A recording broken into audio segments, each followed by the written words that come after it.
Today we're ditching the industrial machines for a project that anyone can tackle. A sleek, modern patio chair set with integrated storage for cushions, built with just a circular saw, router, drill, and a whole bunch of tips and tricks that I'll show you along the way.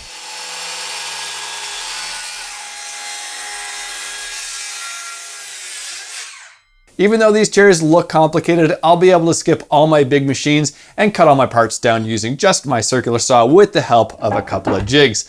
Now I bought these, but there are versions you can make yourself with a little bit of effort. And also I designed the entire chair to work with dimensional lumber sizes. So all the parts are gonna be either 3/4 of an inch thick or 1.5 inches thick. So that means you don't need a planer or any other big machine for that matter. I'm using this circular saw track straight edge jig thing here on the parts that came out of my 2x12s because although they might be straight enough to bang a house together, they're certainly not straight enough for more refined projects like this. So do yourself a favor and pick up this or something like this, or you can make your own version of this, because otherwise you're just gonna get yourself into a world of pain dealing with boards that aren't straight. Even though this is nice and straight, it wasn't as smooth as I was expecting. And then I remembered, oh yeah, I bought a new blade for my circular saw because this thing is like 6 or 7 or 8 years old and it's a stock blade on the saw, so no wonder. That is mucho better. I'll leave a link in the description for the blade I'm using now. It turns out it's pretty decent. This is a circular saw ripping guide, and it's the second most useful guide for the circular saw I own. It makes getting the second edge perfectly parallel to the first edge really easy. You can also use the track again, but you still have to get it perfectly parallel to that first edge. Otherwise, you'll end up with a rhombus. And no one likes a rhombus.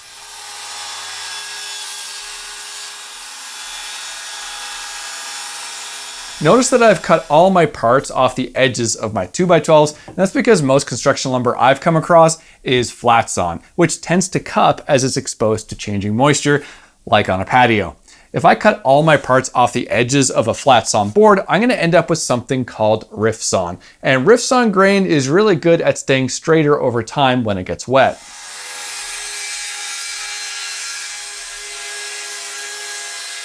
The only other thing I'll say about this, and then I'll promise I'll move on, is that I am not trying to get a perfectly straight edge at the same time that I'm trying to cut the part off of the 2x12, because likely that part is gonna bow just a little bit as tension is released when it comes off the whole board. So I'm just taking my circular saw freehand and just ripping it down because it's much faster than using those guides. Then I'm taking my track guide jig and making one edge perfectly straight, and then I'm taking my rip guide and making the opposite edge parallel.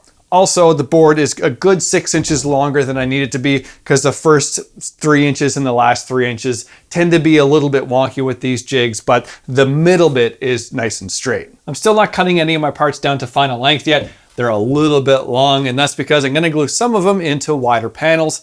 And yes, I realize the irony of me taking wider boards, cutting them into narrower strips, only to then glue them into wider panels again, but what is woodworking if not slightly masochistic? Anyways, these panels are gonna be much more stable than a single wide flat sawn board, but I suppose if you do find a 12-inch wide vertical grain piece of pine, then use that and then maybe go buy a lottery ticket and then maybe win it and just go buy some patio chairs, because this is what we have to deal with. Since this is gonna be outdoor furniture, I'm gonna be using polyurethane glue, the classic Gorilla Glue, for the best compromise between moisture resistance and just usability. Now, I suppose if you're really belt and suspenders, you could use epoxy as well.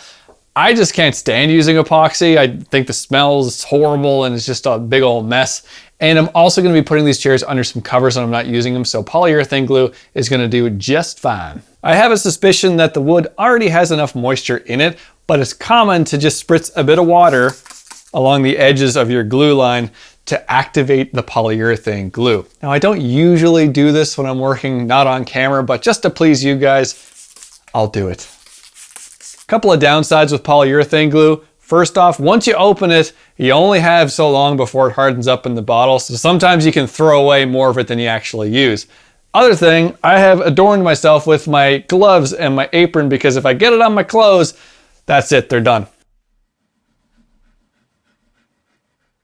Now, as always, I'm using clamping cauls to keep the boards in alignment as I clamp them together and the glue dries. I find using cauls a lot more efficient than going through the rigmarole of using a bunch of dowels or biscuits or dominoes to line everything up. And these turn out way flatter anyway. The only downside is that it does kind of need a bit more clamps. Something I see all the time is people grabbing their sander immediately after gluing up a panel and just attacking those joints that didn't quite line up because it seems kind of like the easy way, but I promise that'll actually take longer than just simply grabbing a number 4 or a number 5 hand plane with a kind of a medium shaving and just quickly knocking down those joints. If you're using cauls like I did to glue up the panel in alignment, then you should only need to do like 1 or 2 passes to get those nice and flush. And then you can grab your sander and just quickly do a pass with 80 grit and it'll be nice and ready for the next step.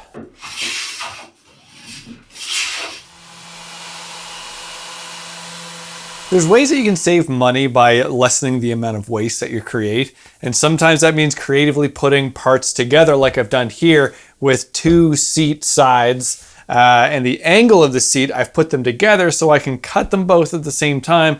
And at the end of it, I'll save about 6 inches of waste in this case between the two when compared to cutting them out individually.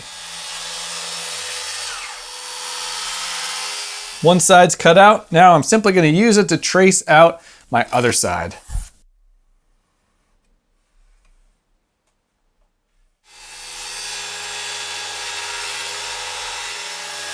One thing with screws that I see people get wrong time and time again is not sinking the screw down to the appropriate depth.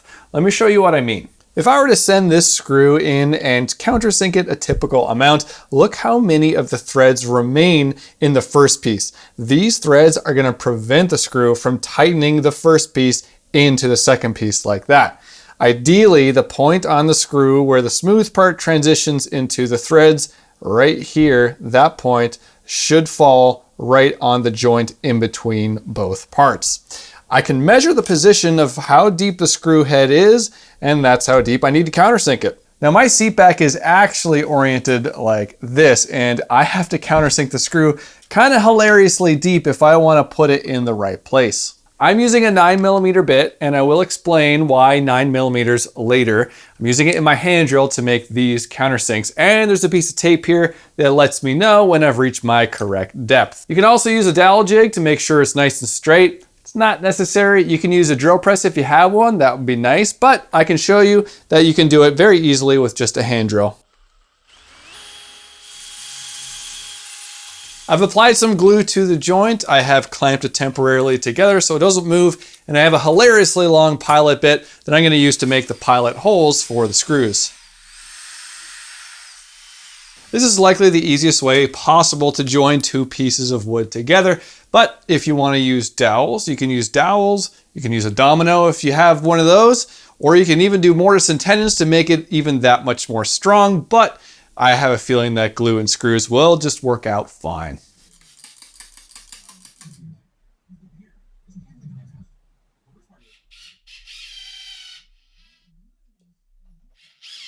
Any countersunk screw gets covered with one of these plugs that I made using this inexpensive plug cutting bit. Now ideally you would use this in a drill press, but I have found if you don't have a drill press that if you stick it in a hand drill and you hold on real tight and you start the drill before you have it touching the wood, you can actually make them without a drill press. You can then just take a screwdriver and pop out each plug. Now, this is why I used a 9mm bit instead of a 3/8 inch bit. 9mm is a little bit smaller, and I found, likely because this is softwood, that 3/8 of an inch was slightly too big for this plug cutter. Now, if this was hardwood, maybe 3/8 would be fine.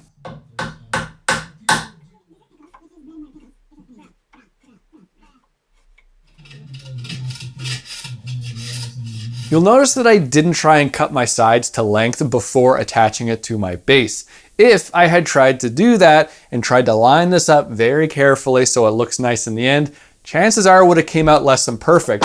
But now all I have to do is put my guide flush with the bottom here and zip it across with my circular saw, and I promise you that's going to come out far better than trying to line it up.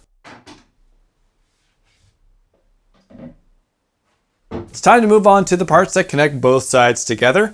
Now, circular saws are not known to be the most precise tool ever made, so it's kind of difficult to get a nice angle on it. But I've done a few things here to make it easier on myself. First, I clamped it upright in my vise. Second, I clamped the blade guard open. I've also have a light here that's behind the blade. You could also use something like a phone screen to do that too. And I have my digital angle finder set to the right angle, and I'm just gonna tilt it and maybe even tap that base just to the right spot where I don't see any more light in between the protractor and the blade. Nice. Now I have my rip fence set to width, and I'm gonna be super careful to keep it nice and steady so that bevel is nice and consistent down the length of the board. There are several parts that are gonna tie both sides together, and they all need to be cut to the exact same length. This is quite easy to do on the miter saw or the table saw, but with a circular saw, it's a little trickier. If the parts were small enough, I could clamp them all together and cut them at the same time, but most of these are a bit too large to do that. So what I'm gonna do is cut the first one to length, use it as a template to draw a line in the second one, and cut that to length, and so on and so forth.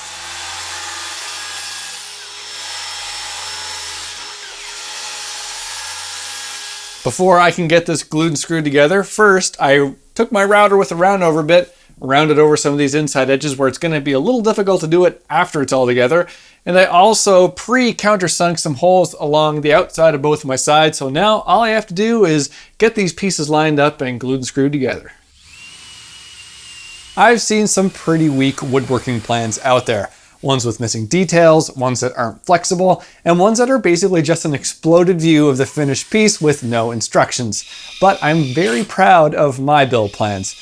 They take me an embarrassingly long time to make, but that's because I want to make sure that the whole process is crystal clear from start to finish, no matter what skill level you are. There's detailed renderings of each and every step, clear measurements, a comprehensive list of materials, and the patio chairs plans are flexible and adjustable to whatever width that you want to make them. So stop wrestling with confusing woodworking plans and go check out the link in the description to my website, where you can buy the plans for these chairs or a whole bunch of other useful shop furniture and jigs. My chair is flipped upside down on my bench, and it's time to install a bottom on the base here, much like you would install a bottom on a drawer box. Now this router is capable, and I'm capable of doing this in one solid pass. But the problem is that it tends to chip out a lot. So ferociously, in fact, that it'll chip out and the bearing will ride in those chips, creating a really ugly and uneven rabbet. So I'm gonna start out by doing a 1/16 inch depth of cut with this larger bearing. And then I'm going to install this tiny little bearing, which is going to allow me to cut the rest of the rabbet. I picked up some of this OSB siding. I figured it's likely exterior grade, or it can handle maybe a little bit of moisture. I wasn't about to spend $200 a sheet on marine grade plywood, so just forget it.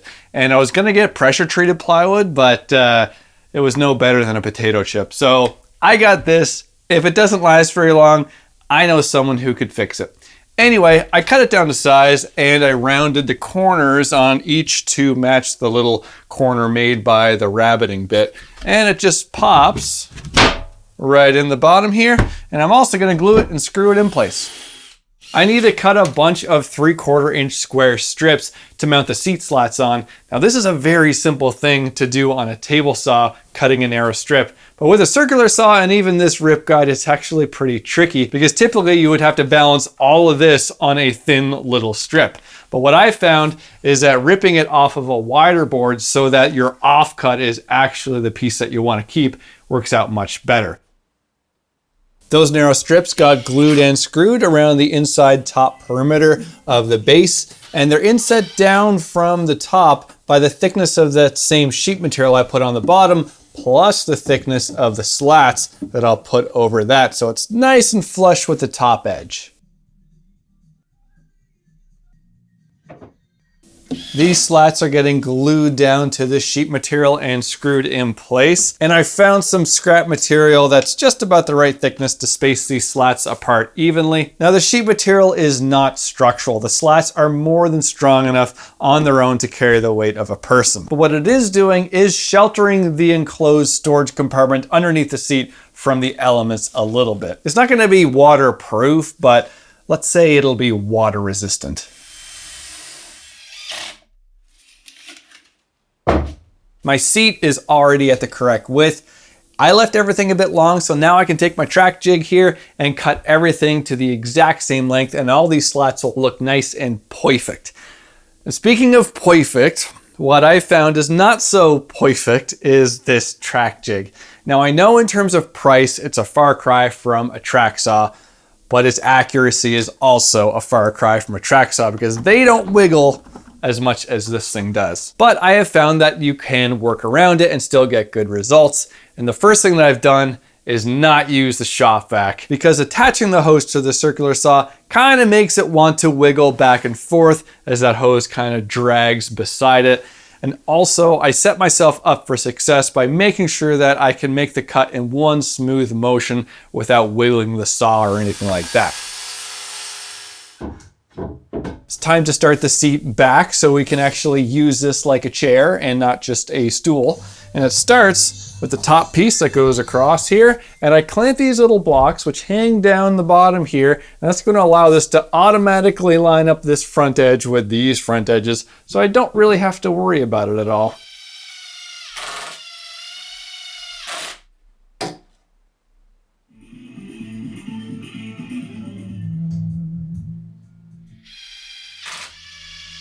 It's tough to get repeatable, accurate crosscuts with just a circular saw. There are bigger jigs that you can make that kind of resemble like a miter box or something like that, and those would work well. I just don't have time for another whole project, so I'm going to use the jigs that I have here and show you how I did it. And it starts by taking all of my boards and clamping them together as if it were a big panel. Then I could take my straight edge track guide, make sure it's dead nut square, and trim the first edge to length. And now that I've done that, I can take my rip guide and use it to make the opposite side parallel to that first side. And that will make them all the exact same length. The only limitation is that you're limited to the length by how wide this rip guide is. So if you wanted to do something longer, you'd have to use the straight edge track guide again and make sure that it is dead nuts parallel to this first edge. Get to the part of the project where motivation is a little bit low.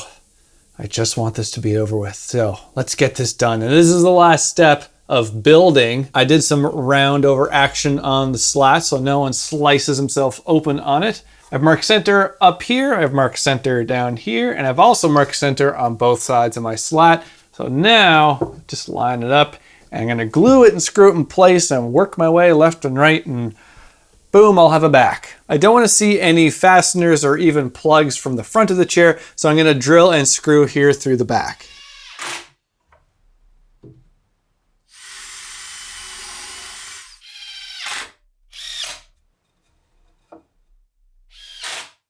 Well, kind of looks like a chair. I should probably plug up the rest of these holes that I've been neglecting to do this entire time. Don't get me wrong, I love a nice crisp clean edge on modern furniture like these chairs. However, because this is a soft wood, that edge is very delicate and is very susceptible to dents and dings and even can crack out at even the lightest suggestion of an impact. So I'm using, not by aesthetic choice, a 1/4 inch round over bit on all the edges. It's not the look that I really want, but because this is such a soft wood and a cheap wood, I have to concede to make sure this lasts for a lot longer. It's time to make this hinge seat hinge open, so I'm going to use hinges. Installing hinges can be as complicated or as simple as you want to make it, and I want to make this as simple as possible because no one's going to really see the back of these chairs. They're going up against a fence. I can't simply just whack it down here, screw it in place, and go merrily along my way because the barrel sticks out from the back of the leaves a little bit and it prevents it from lying nice and flush. So I do need to take my router and recess a little groove for this barrel to lie into. And beyond that, if you want to go ahead and mortise it and make it super flush, go ahead, but I'm gonna move on. I want the seat lid to be able to be latched closed because I think the raccoons in my area are evolving into a sapient species. So I found this latch, which is meant to be installed on the edge of a full-size person door. This will be able to install flush with the seat without interfering with the cushion. So I think it's gonna work out real well.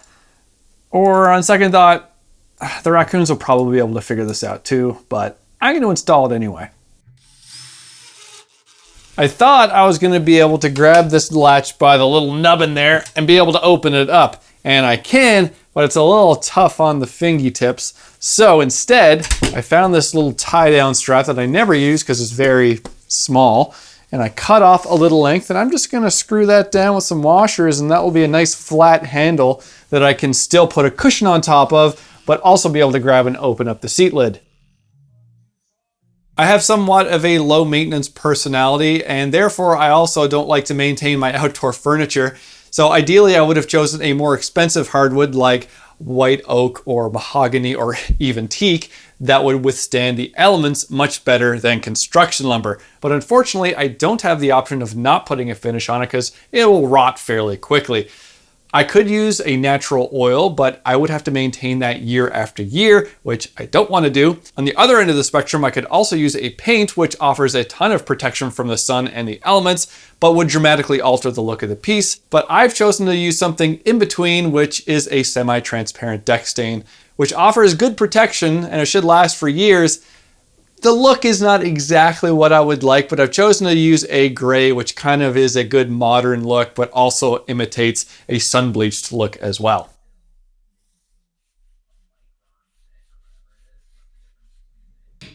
I reattached all the hardware. I installed some heavy-duty leveling feet on the bottoms for my extremely uneven patio, and blammo! I have some ultra modern and sleek patio chairs with a matching love seat. The integrated storage in the base for the cushions to store in is really cool. And I also bought some chair covers that can also store in the base when they're not in use. And don't forget, I have step-by-step detailed plans for these chairs on my website. The link is down below in the description.